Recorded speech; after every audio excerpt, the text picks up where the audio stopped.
Bonjour, je m'appelle Lauriane Arnaud, je suis formatrice à la SEPR à Lyon Grange Blanche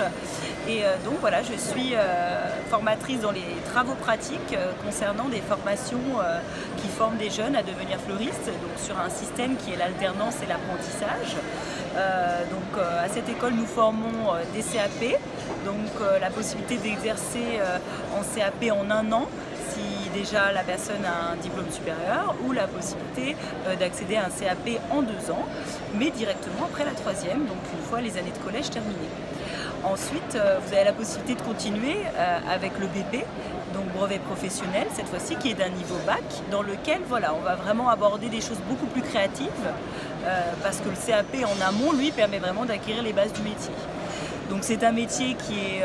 très manuel, dans lequel on exerce avec une matière végétale qui est plutôt très intéressante, avec l'association de différentes fleurs en fonction des saisons, avec différentes couleurs, différentes textures, aussi bien dans des décors qui peuvent être grands que dans des décors qui peuvent être, ou dans des pièces qui peuvent être très minutieuses, très petites. Donc voilà, pour exercer ce métier-là, il faut avoir une certaine sensibilité à la nature,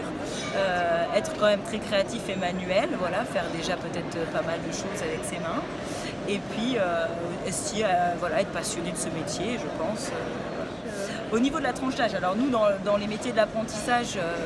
si je ne vous dis pas de bêtises, je crois que ça va de 16 à 29 ans. Maintenant, les tranches d'âge se sont un petit peu élargies. Et après, bien sûr, il y a des systèmes aussi de reconversion professionnelle. Donc on peut aussi accéder à des formations par des contrats de professionnalisation ou d'autres financements éventuellement par Pôle emploi.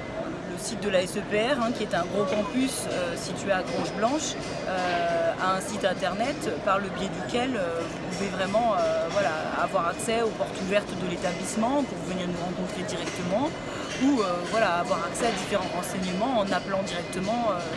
sur le centre de formation. Au niveau des débouchés, oui, c'est-à-dire qu'en fait vous allez gravir les échelons petit à petit. Généralement au départ vous commencez en tant que salarié, vous êtes embauché dans une boutique en tant qu'ouvrière, et puis après vous pouvez devenir responsable de magasin, donc vraiment chapeauter la boutique, les commandes de fleurs, avoir vraiment du personnel à manager. Et puis ensuite, pourquoi pas ouvrir son propre concept ou sa propre structure, donc qui peut être sous la forme d'une boutique traditionnelle, ou pourquoi pas sous la forme d'atelier pour devenir plutôt fleuriste dans la partie événementielle.